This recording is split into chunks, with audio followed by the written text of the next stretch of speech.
नमस्कार मित्रों, मैं डॉक्टर आशुतोष। आपका मेरे चैनल पे बहुत बहुत स्वागत और अभिवादन है।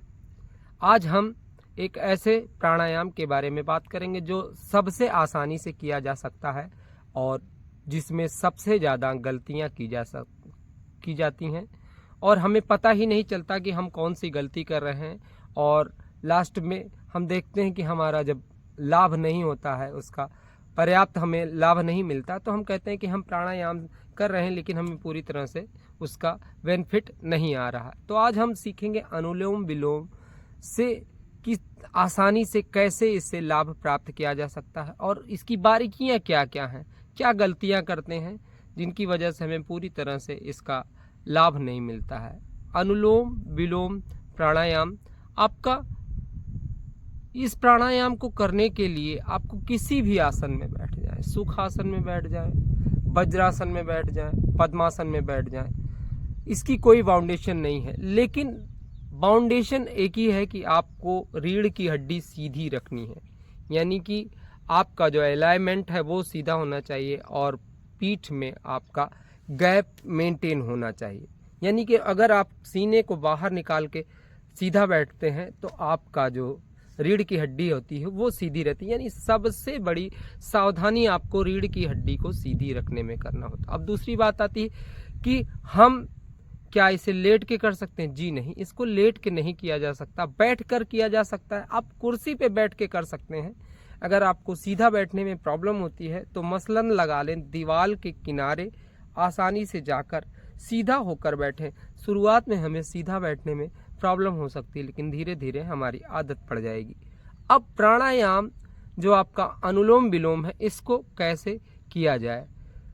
करने के लिए हमें कम से कम हमारा पेट खाली होना चाहिए। हमारा खाने के बाद यानी कि 3 से 4 घंटे के बाद हमारा लगभग ये माना जाता है कि हमारा पेट का सिस्टम खाली है, यानी डाइजेशन सिस्टम हमारा बंद है। उस स्थिति में आप इसको कर सकते हैं। यह पहली कंडीशन होती है। और सबसे अच्छी टाइमिंग होती है आपकी सुबह। आप फ्रेश हो जाइए, नहाना हो नहा लीजिए या फिर हाथ पैर अच्छी तरह से धुल लीजिए और आराम से किसी भी आसन पे, जमीन पर कुछ बिछा लें या फिर बिस्तर पे, आप जहाँ पे कंफर्टेबल हो वहाँ पे आसानी से बैठ जाएं।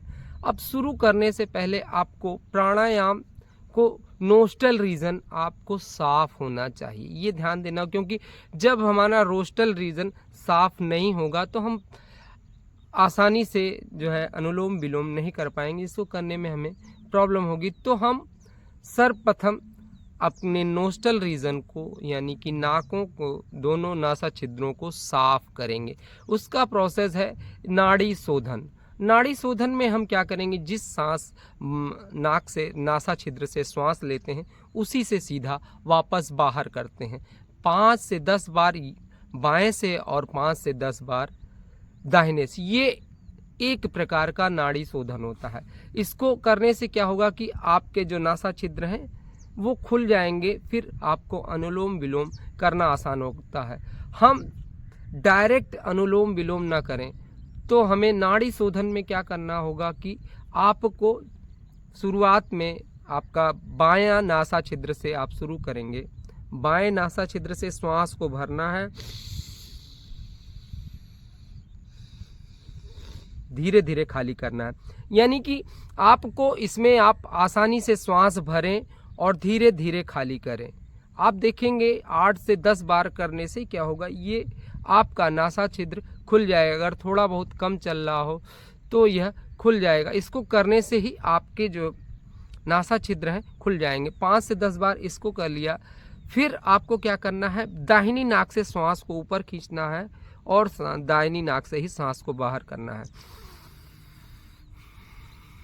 मैं हाथ का सहारा इससे ले रहा हूँ जिससे आपको आसानी से समझ में आया कि हम दाहिनी नाक से ही श्वास भर रहे हैं और दाहिनी नाक से खाली कर रहे हैं। श्वास भरेंगे,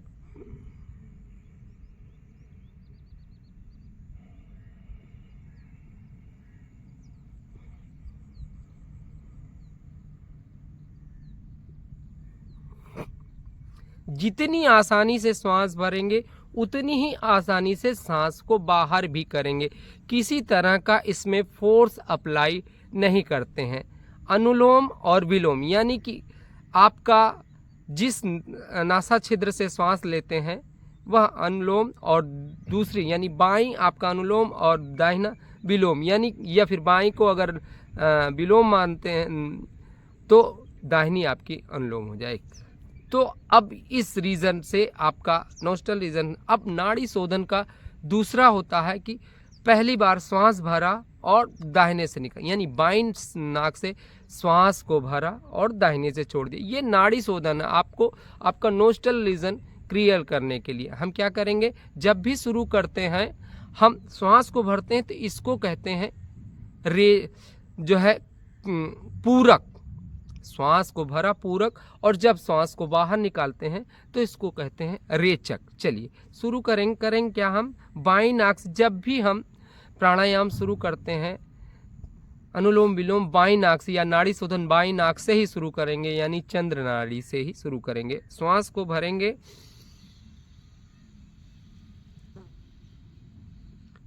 फिर दाहिनी को छोड़ दिया, धीरे से श्वास को बाहर जाने देंगे, पूरी तरह से श्वास बाहर हो जाए, फिर दाहिने नासा छिद्र को बंद कर लेंगे।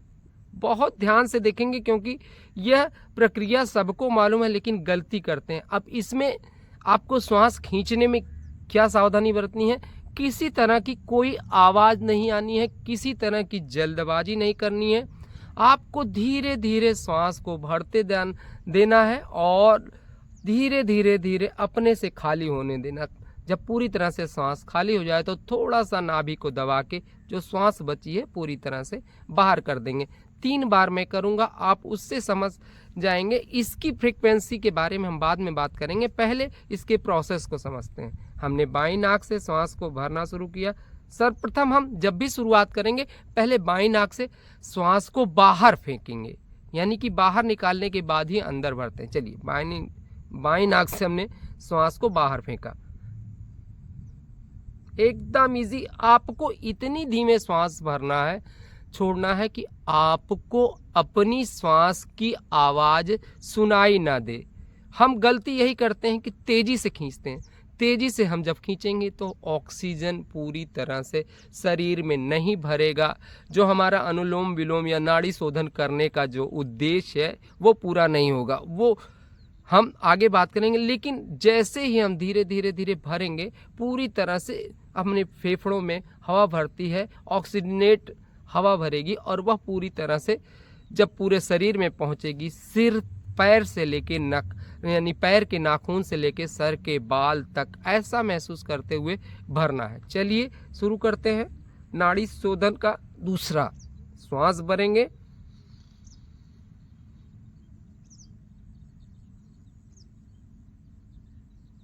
पूरी तरह से श्वास भर गई। बाईं नाक को धीरे से बंद कर दिया और दाहिनी नाक को धीरे से छोड़ दिया। धीरे धीरे धीरे श्वास खाली हो गई, पूरी तरह से खाली होने दें। खाली हो जाने पे धीरे से नाभि को दबा दें।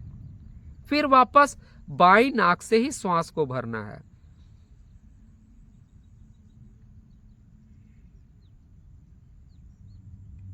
फिर धीरे धीरे धीरे धीरे छोड़ दिया, दाहिनी नाक से सांस को बाहर आने।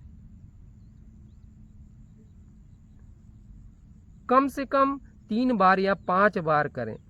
फिर वापस बाईं नाक से श्वास भरेंगे,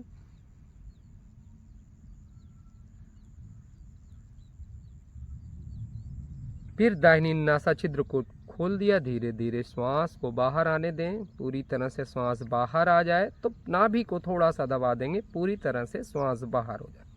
यह नाड़ी शोधन हुआ एक तरफ का। दूसरी तरफ का हम करेंगे, यानी बाईं तरफ से हमने शुरू किया, अब हम दाहिनी तरफ से करेंगे। हमें वायु मुद्रा बनाते हैं।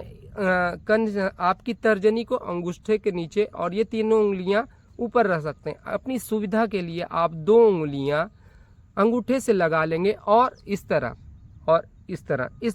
खोलते और बंद करते हैं, यानी दाहिनी नाक से अंगूठे को और बाईं नाक से मिडिल फिंगर से आप जो है बाईं नाक को बंद करेंगे। अब हमें क्या करना है, हम दाहिनी नासा छिद्र से श्वास भरेंगे और बाईं से खाली करेंगे, यानी कि दाहिने स्वर खींचेंगे और बाएं से खाली करेंगे। कम से कम 3 बार हम अभ्यास करेंगे। उसके बाद अनुलोम विलोम शुरू करेंगे। दाहिनी नाक से हमने सांस को खाली किया, फिर भरेंगे।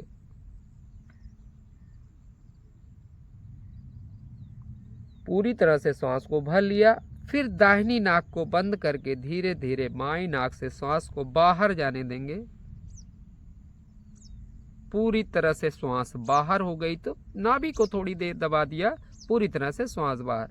फिर वापस बाईं नाक को श्वास बंद कर देंगे, दाहिनी नाक से श्वास भरेंगे।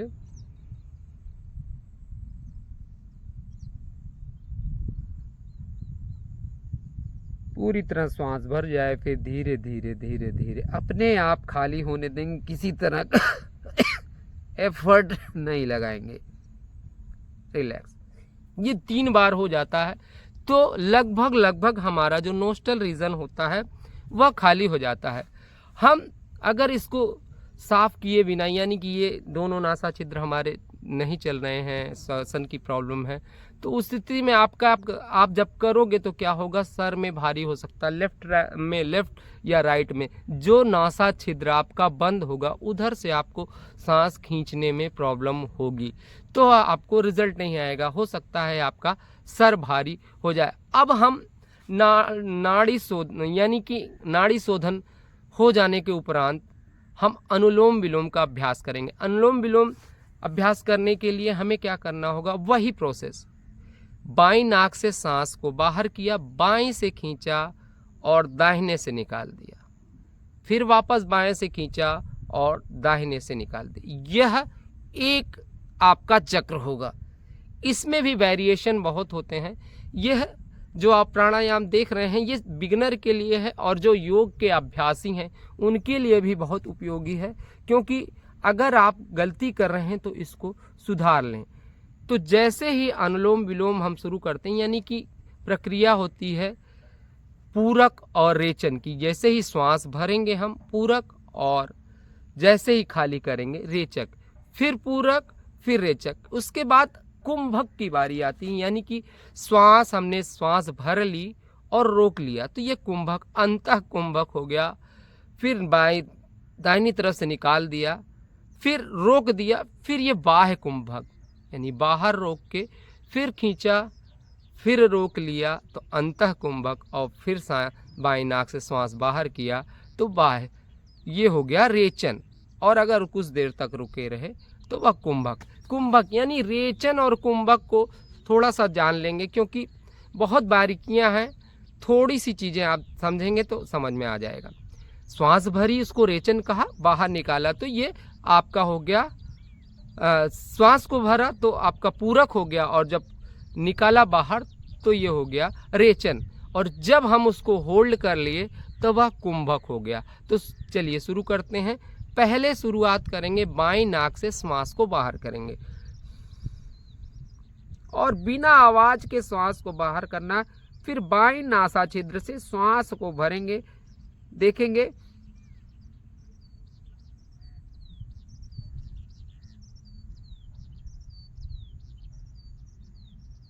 पूरी तरह से भरने दिया। धीरे धीरे धीरे धीरे अपने आप खाली होने देंगे श्वास को आपको निकालना नहीं है। आपने बाईं नाक बंद कर ली और दाहिनी खोल दी, अपने आप श्वास बाहर हो जाए, पूरी तरह सांस बाहर हो जाए। थोड़ा सा नाभि को दबा दें, पूरी तरह से श्वास बाहर आ जाएगी। फिर वापस पूरक करेंगे, श्वास भरेंगे,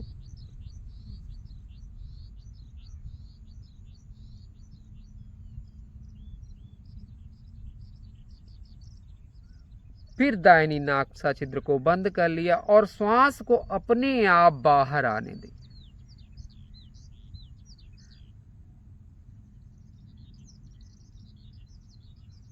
यह एक चक्र पूरा हुआ।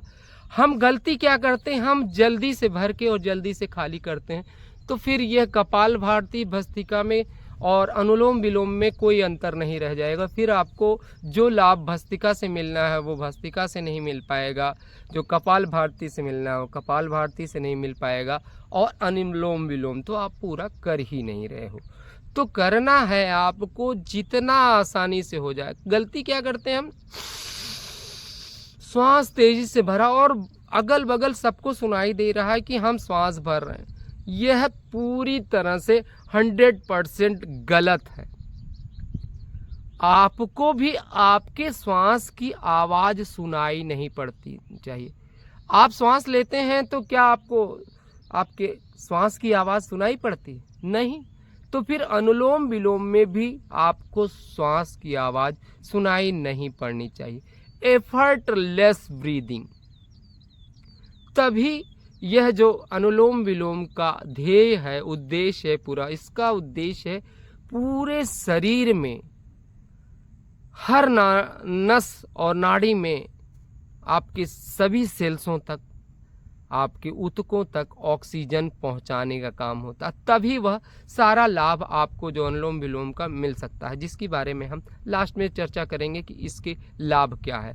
तो आपका प्रोसेस क्या करना है, श्वास को जितना धीरे हो सके बहुत ध्यान से देखेंगे, क्योंकि सबसे ज़्यादा गलतियाँ इसी स्टेप पे की जाती है। हम यह सर्वथा त्याज्य है, इसको एकदम ना करें। अगर आप कर रहे हो तो तुरंत बंद कर दें, क्योंकि इससे आपको माइग्रेन हो सकता है, अधकपारी हो सकती, क्योंकि आप तेज़ी से जब फोर्स से ऊपर खींचते हो तो वह आपका सर भारी हो जाता है। कैसे, थोड़ा सा जानने का प्रयास करें। जब हमें जुखाम हो जाता है तो हम क्या, नाक बहने लगती है तो हम श्वास को खींचते हैं, बार बार तेज़ी से खींचते हैं या छिनकते हैं, तो क्या होता है, हमारा सर भारी होता है। बार बार सांस को हम तेज़ी से खींचते हैं और छोड़ते हैं, यानी कि हम जो कफ होता है बलगम निकालने का प्रयास, तो हमारा सर भारी हो जाता है। तो फिर अनुलोम विलोम करने से क्या फ़ायदा, आपको सिंपल सा तरीका बहुत आसानी से है। जिस सबसे ज़्यादा गलती इसी में की जाती है कि हम श्वास को तेज़ी से भर के तेज़ी से ख़त्म करना चाहते हैं, तो वह उद्देश्य नहीं पूरा हो पाएगा। तो हमें ध्यान रखना है कि पैर के ऐसा महसूस करना है कि हम पैर के पंजे में श्वास भर रहे हैं, धीरे धीरे धीरे, एड़ी, घुटना, थाई, स्टमक, ब्रेस्ट, और एकदम सर तक श्वास भर ली। फिर धीरे धीरे हम खाली करेंगे, ऊपर से गले से लेते हुए धीरे धीरे पैर के पंजे तक जाकर पूरी तरह से श्वास खाली करेंगे। यह एकदम ऑथेंटिक तरीका है, साइंटिफिक, वैज्ञानिक और ऋषि मुनियों द्वारा बताया हुआ है, यानी पाणिनि के द्वारा बताया हुआ है। अष्टांग योग हृदय में यह तरीका बताया गया है। लेकिन आपको इसको आसानी से अगर नहीं करते हैं तो आपको लाभ शून्य मिलता है। फिर आप कहते फिरते हो चारों ओर, हम प्राणायाम करते हैं, अनुलोम विलोम करते हैं। जब भी कहा जाता है कि आप अनुलोम विलोम करिए, आपको नींद की प्रॉब्लम, साइनस की प्रॉब्लम, अस्थमा की, दमा की, ये सारी प्रॉब्लम आपकी सॉल्व होगी, तो आप कहते हो हमें कोई लाभ नहीं मिलता है। तो आपको करना है धीरे से श्वास को भरना है, जितना धीरे जा सके, केवल श्वास को अंदर जाने देना है, आपको प्रयास नहीं करना। देखें,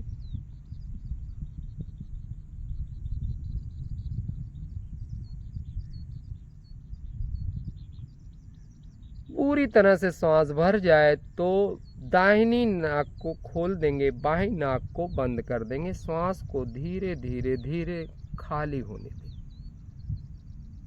पूरी तरह से श्वास खाली हो जाए तो नाभि को दबाकर पूरी तरह से श्वास बाहर कर दें। फिर धीरे धीरे श्वास को दाहिने नाक से ही भरेंगे।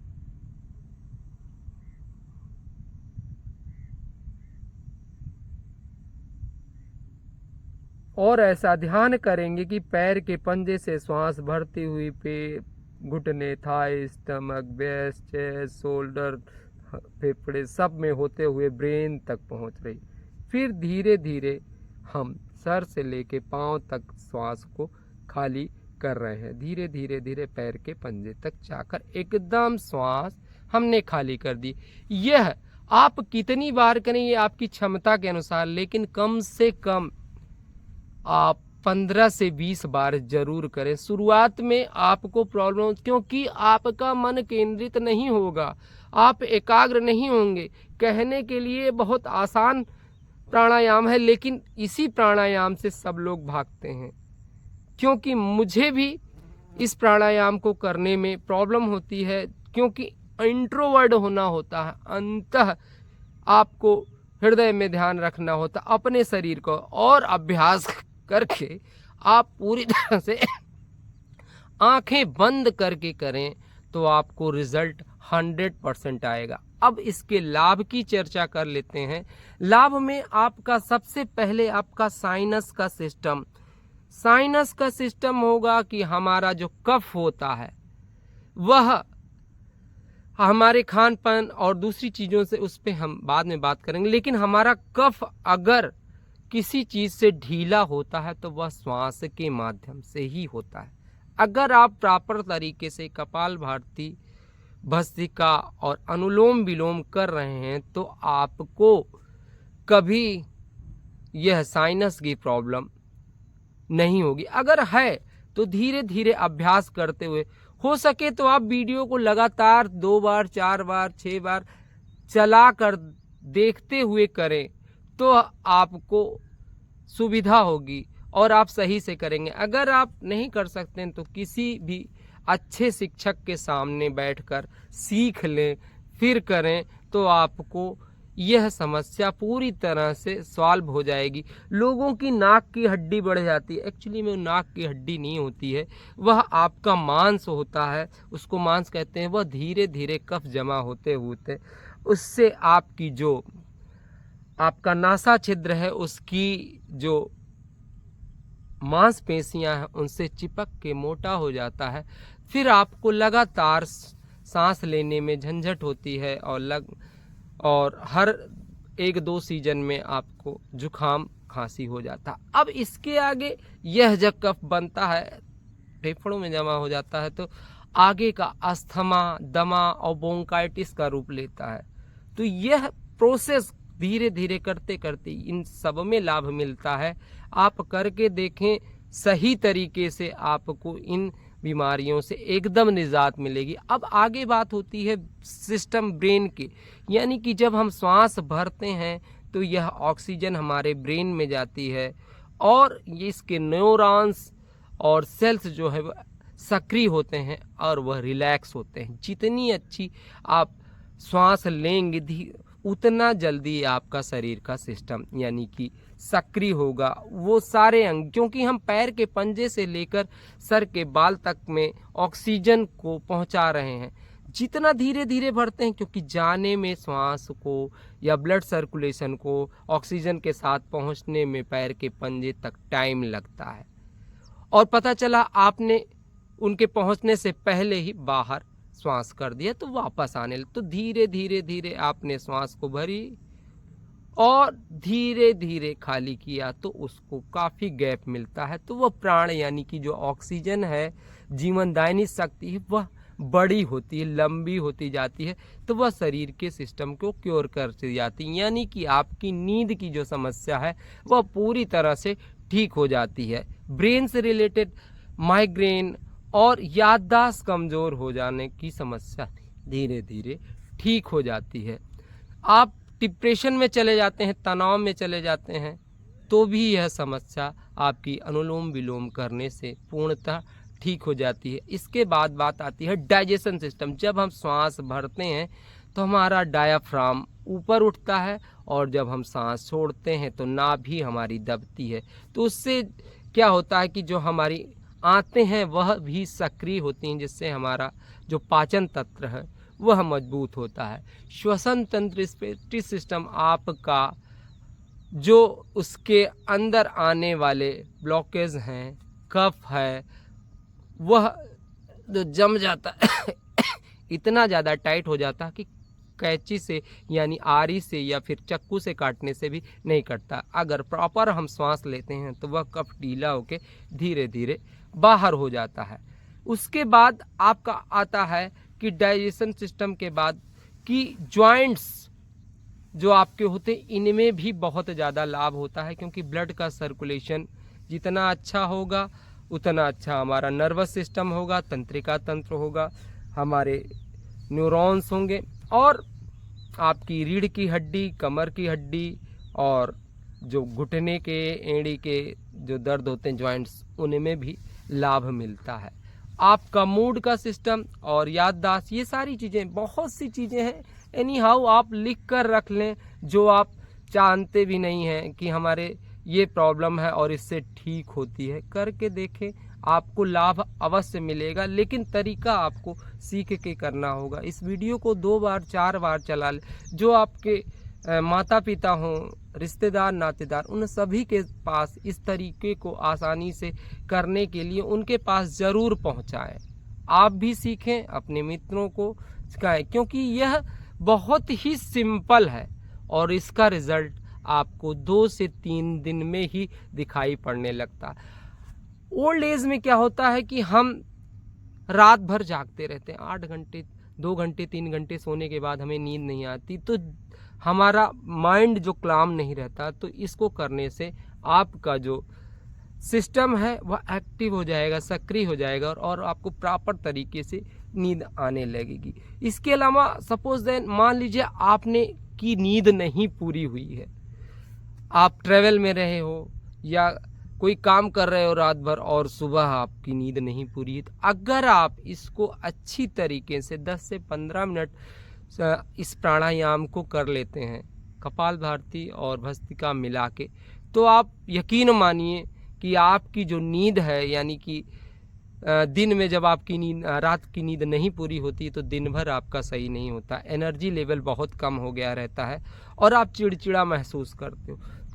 यकीन मानिए इसको करने के बाद आपका जो सिस्टम है वो भी एक्टिव हो जाएगा।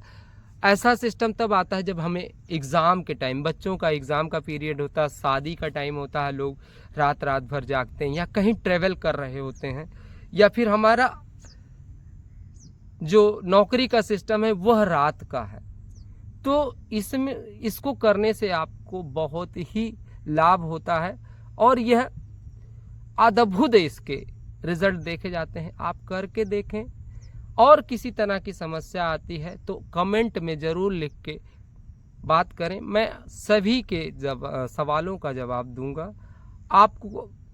इसके अलावा एक पेशेंट ने कहा था कि मुझे पार्किंसन की भी समस्या, पार्किंसन की जो समस्या है वह भी इस अनुलोम विलोम को अच्छी तरीके से, प्रॉपर तरीके से करने से ठीक हो जाती है। असाध्य से असाध्य रोग इसमें ठीक होते हैं, क्योंकि सारा सिस्टम आपका ऑक्सीजन से ही है।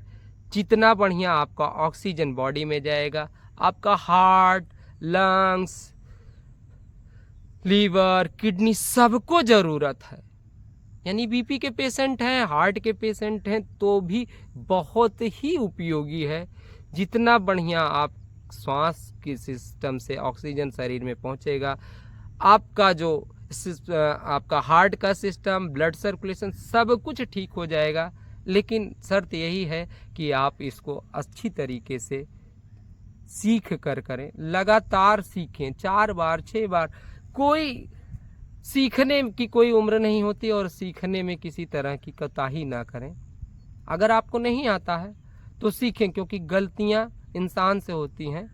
मैं भी गलती करता था, मुझे नहीं मालूम था, तो जब हमने कोर्स किया और गुरु के सानिध्य में बैठकर किया तो उन्होंने बताया कि ये गलतियां जो कर रहे हो जिसकी वजह से आपको रिजल्ट नहीं आ रहा है, तो ये चीज़ें आप करें तो पूरी तरह से आपको लाभ मिलेगा। नमस्कार मित्रों, वीडियो को लाइक करें, शेयर करें और सब्सक्राइब करें। अगर आप हमारे चैनल पे नए हैं, इसी तरह के और भी वीडियो देखने के लिए आप लगातार हमारे चैनल चिर युवा से जुड़े रहें। नमस्कार मित्रों।